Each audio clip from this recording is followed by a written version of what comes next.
दोस्तों ये रियल उपनिषद बुक है। पिछले वीडियो पे हमने जहाँ तक पढ़ा था उसके बाद आज यहाँ से शुरू करते हैं।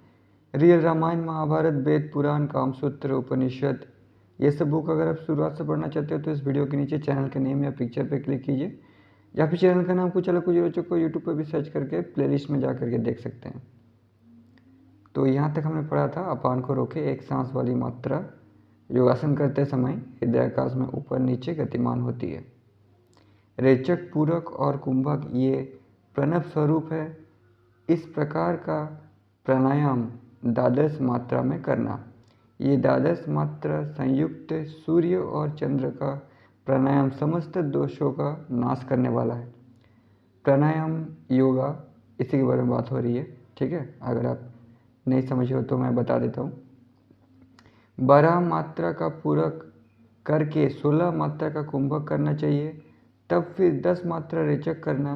ये ओंकार प्राणायाम कहा जाता है। द्वादश मात्रा का प्राणायाम हल्का है, इससे दुगुनी मात्रा वाला मध्यम है और तिगुनी मात्रा वाला उत्तम कहा जाता है। हल्के प्राणायाम से पसीना आता है, मध्यम से कंपन उत्पन्न होता है, उत्तम में आसन से उठता जान पड़ता है। इस प्रकार वायु का निरोध करना चाहिए। बद्ध पद्मासन पर बैठकर शिव रूपी गुरु को नमस्कार करना चाहिए। फिर नासाग्र पर दृष्टि रखकर एकाकी प्राणायाम का अभ्यास करना चाहिए। नभो द्वारों को रोक वायु को बांधकर दृढ़तापूर्वक शक्ति चालन करके अपान और अग्नि सहित कुंडलिनी को ऊपर ले जाए और आत्मध्यान पूर्वक उसे मस्तक में स्थिर करे। जब तक यह स्थिर रहे तब तक श्रेष्ठ है। ऐसा प्राणायाम पाप रूपी ईंधन के लिए अग्नि स्वरूप है और संसार सागर से पार होने के लिए सेतु के समान है। आसन से रोगों का नाश होता है और प्राणायाम में पापों का योगी के मन के विकार प्रत्याहार से दूर हो जाते हैं। धारणा से मन में धैर्य आता है, समाधि द्वारा अद्भुत चैतन्य प्राप्ति होती है और इस प्रकार शुभाशुभ कर्मों का नाश होकर मोक्ष को प्राप्त होता है। प्राणायाम के 12 बार अभ्यास से प्रत्याहार होता है और 12 प्रत्याहार का अभ्यास करने से शुभ धारणा उत्पन्न होती है। 12 धारणा को ध्यान कहा गया है और 12 ध्यान से समाधि कहलाती है। समाधि होने पर जो परम ज्योति अनंत और विश्वतोमुख का भाव होता है उससे क्रिया कर्म और आवागमन से छूट जाता है। आसन पर बैठकर दोनों चरणों को मेढ़ स्थान में लगाकर कान, आँख और नाक के द्वारों को अंगुलियों से बंद करके वायु को मुख द्वारा खींचकर भीतर ले जाए। उसे अपान के साथ मिलाकर छाती में रोके, फिर मस्तक में स्थिर करे। इस प्रकार उसमें मन को संलग्न करके योगी जन समभाव के विशेष तत्व को प्राप्त करते हैं। आकाशमंडल में पवन के जाने से महान ध्वनि नाद सुनाई देने लगती है। घंटा आदि का शब्द सुनने में आता है और नाद सिद्धि होती है, मतलब हवा से घंटा हिलता है। प्राणायाम का अभ्यास होने से सब रोग दूर हो जाते हैं और प्राणायाम से रहित होने से सब रोग उत्पन्न होते हैं। हिचकी, खांसी, श्वास, सिर, कान और आँख की पीड़ा आदि विविध प्रकार के रोगों का कारण वायु का विकार ही होता है। जिस प्रकार सिंह, हाथी, व्याघ्र आदि को धीरे धीरे वश में किया जाता है, उसी प्रकार वायु को भी क्रमशः वश में करना चाहिए, अन्यथा ये साधक का नाश कर देता है। वायु को युक्तिपूर्वक ही बाहर निकालना चाहिए और युक्तिपूर्वक ही भीतर लेना चाहिए और युक्ति से ही रोकना चाहिए, तभी सिद्धि मिलती है। चक्षु आदि इंद्रियां जो विषयों की तरफ चलती है उनको रोकना प्रत्याहार है। जिस प्रकार तीसरे प्रहर में सूर्य का प्रकाश कम हो जाता है, उसी प्रकार योगी तीसरे अंग में स्थिर होकर मन के विकारों का शमन करे। ये उपनिषद है। नेक्स्ट उपनिषद महाउपनिषद, ओम शांति, शांति पाठ। उसके बाद यहाँ से शुरू होता है। महोपनिषद का आरंभ किया जाता है कि आदि में केवल एक नारायण ही थे।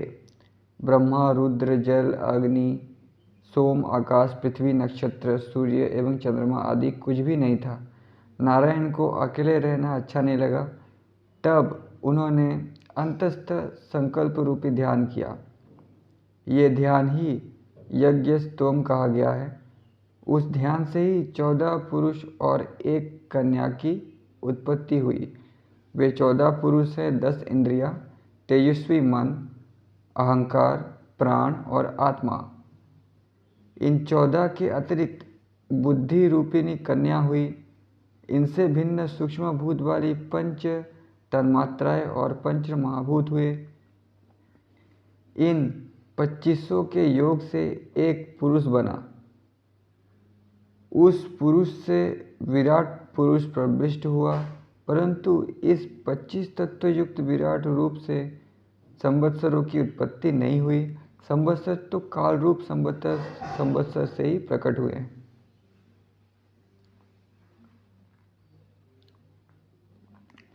फिर उन नारायण ने अन्य संकल्प युक्त अंतस्थ ध्यान किया। उनके उस ध्यान से एक ऐसे पुरुष की उत्पत्ति हुई जो 3 नेत्रों वाला था तथा वो अपने हाथ में त्रिशूल धारण किए हुए था। मतलब नारायण के ध्यान से एक ऐसे पुरुष की उत्पत्ति हुई जो 3 नेत्रों वाला था और उनके हाथ में त्रिशूल था। यश, सत्य, तप, ब्रह्मचर्य, वैराग्य, नियंत्रित मन, ऐश्वर्य, प्रणव युक्त। तो दोस्तों, हमने पुराणों में कहा था कि ब्रह्मा ने रुद्र की सृष्टि की है। तो ब्रह्मा को भी विष्णु का ही रूप और विष्णु का ही अंश कहा जाता है, क्योंकि ब्रह्मा के ही एक पार्ट से, नाभि कमल से, मतलब नारायण के ही पार्ट से, नाभि कमल से ब्रह्मा की उत्पत्ति हुई थी। तो यहाँ पे लिखा है कि नारायण ने शिव का उत्पन्न किया। मन, ऐश्वर्य, प्रणव युक्त व्यक्तियाँ, चारों वेद और संपूर्ण छंद उस सिद्ध पुरुष में समाश्रित थे, इसलिए उनका नाम ईशान और महादेव हुआ। उन प्रसिद्ध नारायण ने पुनः अंतस्थ ध्यान किया। उस समय उनके ललाट से पसीना टपकने लगा। वो पसीना ही जल रूप में फैल गया। उस जल में ही अनुकार हिरण्यमय तेज की उत्पत्ति हुई। उस तेज से ही ब्रह्मा जी उत्पन्न हुए। ब्रह्मा जी पूर्व की ओर मुख करके भू, व्यति, गायत्री छंद, ऋग्वेद और अग्नि का ध्यान करने लगे। तो दोस्तों, पुराण और वेद में बहुत सारे ऋषि हैं। कुछ बहुत ज्ञानी हैं, कुछ थोड़ा ज्ञानी हैं, कुछ बहुत अत्यंत ज़्यादा ज्ञानी हैं। तो इस तरह से सब लोग ने अपने अपना मत रखा। यहाँ पे एक ऋषि का मत है, पुराणों में एक ऋषि का मत है। तो जिसको जितना ज्ञान था उस सब ने कहा, वो सब लिखा गया। पश्चिम की ओर मुख करके भूप, व्याहति, त्रिपटुप छंद, यजुर्वेद और वायु का ध्यान करने लगे। उत्तराभिमुख होकर स्वव्यहति, जगती छंद, सामदेव और सूर्य का ध्यान करने लगे। फिर उन्होंने दक्षिणाभिमुख होकर महाव्यहति, अथर्ववेद और सोम का ध्यान किया। फिर ब्रह्मा ने सहस्त्र सिर, सहस्त्र नेत्र वाले, सर्व मंगलों के कारण सर्वत्र व्याप्त, तत्पर और नित्य स्वरूप नारायण का ध्यान किया और उन्होंने उन जगदीश्वर के क्षीर सागर में शयन करते हुए दर्शन किए तथा ये जाना कि यही परम मुख विश्वरूप है और संपूर्ण संसार का जीवन इन्हीं पर अब अवलंबित है। जो भले प्रकार से पद्मकोप के समान लंबायमान और अधोमुख हृदय है, उससे शीतकार शब्द निकलता रहता है। उस हृदय के मध्य में ही एक ज्वाला प्रदीप्त है। वही ज्वाला दीप शिखा के समान 10 दिशाओं में प्रकाश को बांटकर विश्व को प्रकाशित करती है। उसी ज्वाला के मध्य में कुछ ऊपर उठी हुई एक क्षीक बहिन शिखा है। उसी शिक्षा में परमात्मा निवास करते हैं। वही परमात्मा ब्रह्मा, ईशान, इंद्र हैं तथा वे अविनाशी एवं परम सौराठ है। आत्मा के परम आनंद का निरंतर आस्वादन करने वाले एक अत्यंत तेजस्वी मुनीश्वर थे। उनका नाम सुखदेव था। जन्म लेते ही उन्हें सत्य और तत्वज्ञान की प्राप्ति हो गई थी। इसलिए उन्होंने किसी की सहायता लिए बिना ही बहुत काल तक विचार करने के पश्चात अपने ही विवेक से आत्मा स्वरूप क्या है इस पर एक निश्चित धारणा बनाई। आत्मा अनिर्वचनीय है, इसलिए अगम्य है, और मन रूपी षष्ठ इंद्रिय में अवस्थित होने से ये अणु के आकार का है। चिन्मात्र एवं आकाश तत्व से ही सूक्ष्माति सूक्ष्म है। इस परम चिद रूप अणु में कोटानु कोटि ब्रह्मांड रेणुकाएँ शक्ति क्रम के अनुसार उत्पन्न स्थित और विलय होती रहती है। ये आत्मा चिद्रूप होने के कारण आकाश रूप से भिन्न है, परंतु बाह्य शून्यता के कारण आकाश रूप भी है। इसके रूप का वर्णन नहीं हो सकने से ये वस्तु रूप नहीं है, परंतु सत्ता होने से वस्तु रूप है। प्रकाशात्मक होने के कारण ये चेतन स्वरूप है, परंतु वेदनात्मक होने से शिला स्वरूप है। अपने अंतरत्म में ये विभिन्न प्रकार के विश्व का उन्मेष करने वाला है। यह विश्व उसी का अपना प्रकाश मात्र होने से उससे भिन्न नहीं है। जो विश्व भेद आत्मा में परिलक्षित होता है वो भी आत्मा से भिन्न नहीं है। सबसे संबंध होने के कारण उसकी गति सर्वत्र है, परंतु उसमें गति न होने से चलता फिरता नहीं है। निराश्रित होने से वो नास्ति रूप है, परंतु तत्व रूप होने के कारण उसे अस्थि रूप मात्र हो गया है। वही धन देने वाले की महान गति है। आनंद एवं विज्ञान रूप जो ब्रह्म है तथा जिसका ग्रहण सभी मानसिक संकल्पों का त्याग मात्र ही है।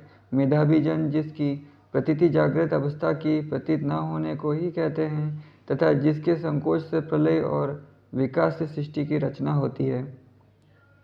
जो वेदांत वाक्यों की निष्ठा रूप तथा वाणी के लिए अथकनीय है, मैं उस सत्यचित्त एवं परमानंद स्वरूप ब्रह्म से भिन्न नहीं हूँ। अपनी सूक्ष्म बुद्धि के द्वारा श्री सुखदेव जी ने ये सब कुछ जान लिया और इस स्वयं उपलब्ध परम तत्व में वे निरंतर लगे रहने वाले मन से युक्त हुए। उनके हृदय में ये इस प्रकार विश्वास जम गया कि यही वस्तु है, इनसे भिन्न कुछ नहीं है। जैसे धारा प्रवाह वर्षा से संतुष्ट हुए घातक की चंचलता दूर हो जाती है, वैसे ही सुखदेव जी का चित्त विभिन्न प्रकार के भोगों से उत्पन्न चंचलता से युक्त होकर केवल्य अवस्था को प्राप्त हुआ। उन सुखदेव जी ने एक बार मेरु पर्वत के निर्जन में स्थित अपने पिता श्री कृष्ण द्वैपायन की कुटी में जाकर, कृष्ण द्वैपायन मतलब वेदव्यास की कुटी में जाकर उनसे भक्तिपूर्वक निवेदन किया, महामुने, इस संसार रूप प्रपंच की उत्पत्ति किस प्रकार हुई और इसका विलय किस प्रकार होता है, ये क्या है, किसका है, इसकी उत्पत्ति कब हुई, ये सब मुझे कृपापूर्वक कहिए। तो सुखदेव जी को कुछ पता नहीं था, वो जो भी था वो अपने पिता से जानते थे और भगवत पुराण जो है वो सुखदेव जी ने कहा है, इसीलिए वो पूरी तरह सच नहीं है। ठीक है, क्योंकि वेदव्यास जी द्वापर युग में पैदा हुए थे और सुखदेव जी जो है वो कलयुग के शुरुआत में पैदा हुए थे। तो इसीलिए कलयुग से ही लोगों की जो बुद्धिमत्ता है वो कम होनी शुरू हो गई थी, इसलिए भगवत पुराण को 50% ऑथेंटिक नहीं माना जाता और 50% जो स्टोरीज लिखा गया है वो जो पुराणों में मिलता है वो भी थोड़ा सुखदेव जी ने घुमा के कहा है, सच्चाई नहीं कहा। सुखदेव जी इस प्रकार जिज्ञासा देखकर आत्मज्ञानी मुनि ने सभी बातें यथावत कही, परंतु सुखदेव जी ने समझा कि ये सब बातें तो मैं पहले से ही जानता हूँ और अपने पिता की बातों पर विशेष ध्यान ना दिया। उनके इस भाव को व्यास जी ने समझ लिया और वे कहने लगे, पुत्र, मैं इन बातों को तत्वपूर्वक नहीं जानता। यदि तुम इस विषय में जिज्ञासा रखते हो तो मिथिला नरेश जनक के पास जाओ, वे इस विषय के पूर्ण ज्ञाता हैं, तुम्हें उनसे इच्छित ज्ञान की उपलब्धि होगी। पिता के इस कथन पर सुखदेव जी मेरु पर्वत से उतरकर समतल भूखंड पर आए और महाराज जनक की मिथिलापुरी में प्रविष्ट हुए। सुखदेव जी को आया देखकर द्वारपालों ने महाराज जनक के पास जाकर निवेदन किया, श्रीमान महर्षि वेदव्यास जी के सुपुत्र श्री सुखदेव जी राजद्वार पर खड़े हैं। ये सुनकर राजा जनक ने अवज्ञापूर्वक कहा कि वे वहीं ठहरे रहे और 7 दिन तक उनकी कोई खबर नहीं ली। 8वें दिन उन्हें राज प्रांगण में बुलवाकर फिर 7 दिन तक उनसे बात नहीं की। इसके बाद उन्हें अंतपुर के आंगन में बुलवाया, परंतु फिर भी 7 दिन तक राजा उनके सामने नहीं आए। इसके पश्चात 22वें दिन उनका युवती नारियां विभिन्न प्रकार के भोजन और योग्य वस्तुओं द्वारा महाराज ने सत्कार किया, परंतु सौम्यवदन सुखदेव जी ने मन में उन भोगों के प्रति कोई आकर्षण उत्पन्न नहीं हुआ। जैसे मंद पवन दृढ़ पर्वत को नहीं हिला सकता, वैसे ही राजा द्वारा प्रस्तुत कोई योग साधन सुखदेव जी के मन को नहीं डिगा सका। वे विकार रहित भाव से युक्त, प्रसन्नचित्त, समभाव वाले और संग दोष रहित निर्मल पूर्ण चंद्र के समान शुभ्र तेज वाले बने रहे। महाराज जनक ने इस प्रकार से सुखदेव जी की परीक्षा की और जब उन्हें अपनी परीक्षा में उत्तीर्ण पाया, तब उन्हें अपने समीप बुलाकर प्रणाम किया और उनका सौम्य सत्कार करते हुए बोले, आपने अपने सांसारिक विषयों को समाप्त कर दिया है और आप स्वयं ही पूर्ण मनोरथ हैं। कृपया बतलाइए, अब आपकी क्या कामना शेष है। इस पर श्री सुखदेव जी ने जिज्ञासु भाव से निवेदन किया, हे गुरु श्रेष्ठ, इस सांसारिक प्रपंच की उत्पत्ति किस प्रकार होती है और यह कैसे स्वयं को प्राप्त होता है। तो वेदव्यास के पुत्र सुखदेव जी राजा जनक के पास किस लिए गए थे? क्यों? राजा जनक भी अमर ही हैं, उनकी मृत्यु हुई राजा जनक की, ऐसा कहीं लिखा तो नहीं है। और राजा जनक के पास इसलिए गया क्योंकि राजा जनक राजा होते हुए भी सबसे ज़्यादा ज्ञानी है, क्योंकि उनको ज्ञान स्वयं अष्टावक्र जी ने ज्ञान दिया था राजा जनक को। ठीक है, तो आप मेरे अष्टावक्र के वीडियोस भी देख सकते हैं वाल्मीकि रामायण के प्लेलिस्ट में। तो जितने भी ज्ञानी हुए उसमें से अष्टावक्र और राजा जनक को सबसे ज़्यादा ज्ञानी मानते हैं, और खुद श्री कृष्ण भी गीता में जनक को ही ज्ञानी कहा है। तो इसीलिए इस संबंध में मुझे यथार्थ बात शीघ्र ही बताने की कृपा करें। इस पर जो बातें महान आत्मा महाराज जनक ने उन्हें बतलाई, वे सब बातें उनके पिता परम ज्ञानी व्यास जी पहले ही बता चुके थे। अतः सुखदेव जी ने कहा, इन सब बातों को मैंने स्वयं जाना था। यही बातें मेरे पिताजी ने भी बतलाई थी और आपने भी यही बातें मुझसे कही है। और ऐसा ही शास्त्र है, मानसिक संकल्प से प्रपंच की उत्पत्ति होती है और उस विकल्प के नष्ट होने पर प्रपंच का भी नाश हो जाता है। ये संसार निंदनीय एवं सार रहित है। तब ये क्या वस्तु है, यही बात मुझे यथार्थ रूप से कहिए। मेरा ये चित्त संसार के विषय में भ्रमित हो रहा है, उसे आपके सदुपदेश द्वारा ही शांत प्राप्त हो सकती है। इस पर राजा जनक बोले, हे सुखदेव जी, अब मैं तुम्हारे प्रति ज्ञान को विस्तृत रूप से कहता हूँ। ये ज्ञान सभी ज्ञानों का सार और सभी रहस्य का रहस्य है। जो पुरुष इसे जान लेता है वो शीघ्र ही मुक्ति को प्राप्त होता है। महाराज ने कहा, ये ज्ञान प्राप्त होने पर कि ये दृश्य जगत भ्रम है, दृश्य विषय से मन की शुद्धि हो जाती है। जब ये ज्ञान पूर्ण हो जाता है तब निर्वाणमयी शांति प्राप्त होती है। त्याग वही परम श्रेष्ठ है जिसमें वासनाओं की पूर्ण समाप्ति की गई है। यही श्रेष्ठ अवस्था विद्वानों द्वारा मोक्ष कही गई है और शुद्ध कामना से युक्त। और महाराज जनक ने इस प्रकार से सुखदेव जी की परीक्षा की और जब उन्हें अपनी परीक्षा में उत्तीर्ण पाया, तब उन्हें अपने समीप बुलाकर प्रणाम किया और उनका सभ्य सत्कार करते हुए बोले, आपने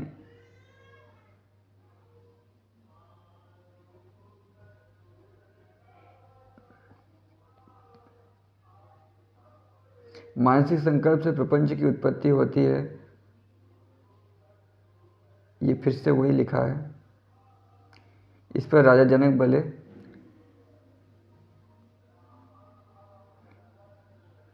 अनंत शून्य जीवन वाले हैं तथा जो जानने के योग्य तत्व का ज्ञाता है वही पुरुष जीवन मुक्त कहे जाते हैं। हे सुखदेव जी, पदार्थ भावना में दृढ़ता ही बंधन है और वासनाओं के क्षय को ही मोक्ष कहा गया है।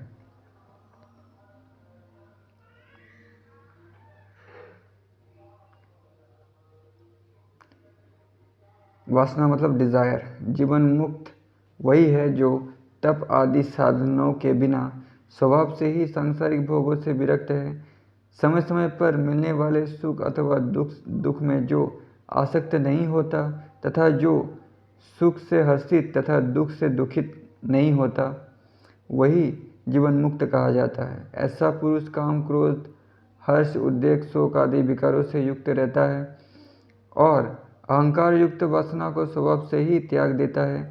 चित्त के अवलंबन में जो सदा त्याग भाव रखता है वही जीवन मुक्त है।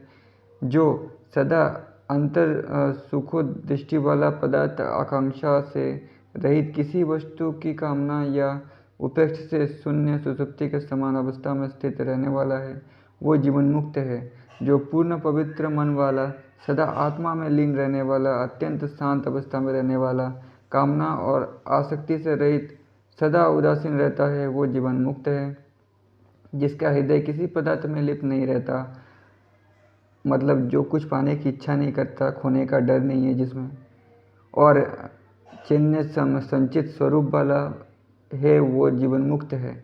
जो किसी कार्य में फलाफल की अपेक्षा नहीं करता है कि इसका फल अच्छा होगा तभी मैं कार्य करूँगा, तो अच्छा फल की इच्छा नहीं करता, तथा जो राग द्वेष से रहित, सुख दुख से निरपेक्ष और धर्माधर्म से निर्लिप्त है, वो जीवन मुक्त है। जिसने अहंकार के भाव का परित्याग कर दिया है, लोभ मान संसर्ग के विकार से मुक्त हो गया है, जो उद्वेग रहित होकर कर्म में रत है, उसे ज्ञानी जन जीवन मुक्त कहते हैं। जो मोह रहित रहकर साक्षी के समान जीवन व्यतीत करता है और बिना किसी फल की कामना किए कर्म में लगा रहता है, वो पुरुष जीवन मुक्त ही है। जिसने धर्माधर्म और सभी कामनाओं तथा संसारिक विषयों के चिंतन का त्याग कर दिया है, उसे जीवन मुक्त कहते हैं। जिसने इस दिखाई पड़ने वाले विश्व रूप प्रपंच का भले प्रकार त्याग दिया है, वो जीवन मुक्त कहा जाता है। जो पुरुष खट्टे, कड़वे, मीठे, नमकीन आदि पदार्थों का स्वाद की चिंता किए बिना, अर्थात स्वादिष्ट और स्वाद रहित तथा खराब स्वाद वाले पदार्थों को एक समान मानकर भोजन करता है, वो जीवन मुक्त है। जो वृद्धावस्था, मृत्यु, विपत्ति, ऐश्वर्य भोग और दरिद्रता में समभाव रखता हुआ सब स्थितियों में संतुष्ट रहता है, वो जीवन मुक्त है। धर्माधर्म, सुख दुख एवं जन्म मरण में हर्ष विषाद ना करने वाला पुरुष जीवन मुक्त है। जो उद्वेग और आनंद से रहित, शोक अथवा हर्ष उत्साह में समत्व एवं स्वच्छ बुद्धि वाला है, वो जीवन मुक्त है। सभी इच्छाओं, शंकाओं, कामनाओं और निश्चयों को जिसने पूर्णतः त्याग दिया है, वो जीवन मुक्त है। उत्पत्ति, स्थिति और विलीनावस्था में तथा उन्नति अवनति में जो समान मन वाला है, वो जीवन मुक्त है। जो केवल प्राप्त भोगों का उपभोग करने वाला, आकांक्षाओं से रहित तथा किसी के प्रति द्वेष, ईर्ष्या नहीं करता, वो जीवन मुक्त है। जो फलायुक्त होते हुए भी कला रहित रहता है, चित्त के रहते हुए भी जो चित्त रहित बना हुआ है, तथा जिसने सांसारिक विषयों का चिंतन छोड़ दिया है, वो जीवन मुक्त है। विश्व के सभी अर्थजालों के मध्य स्थिर होकर भी उसने पराय धन से निष्क्रिय रहने वाले धर्मात्मा के समान जो पुरुष निष्क्रिय रहता है, वो आत्मा में ही पूर्णता का अनुभव करने वाला महात्मा जीवन मुक्त है।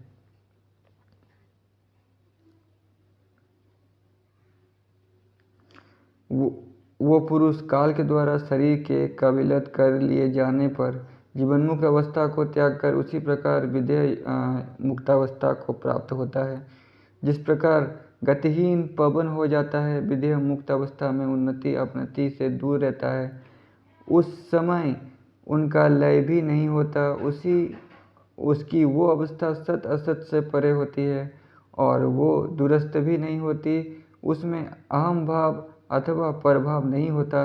विधेय युक्त अवस्था में गंभीरता और शब्दता होती है तथा उसमें तेज एवं अंधकार का भी अस्तित्व नहीं होता उसने।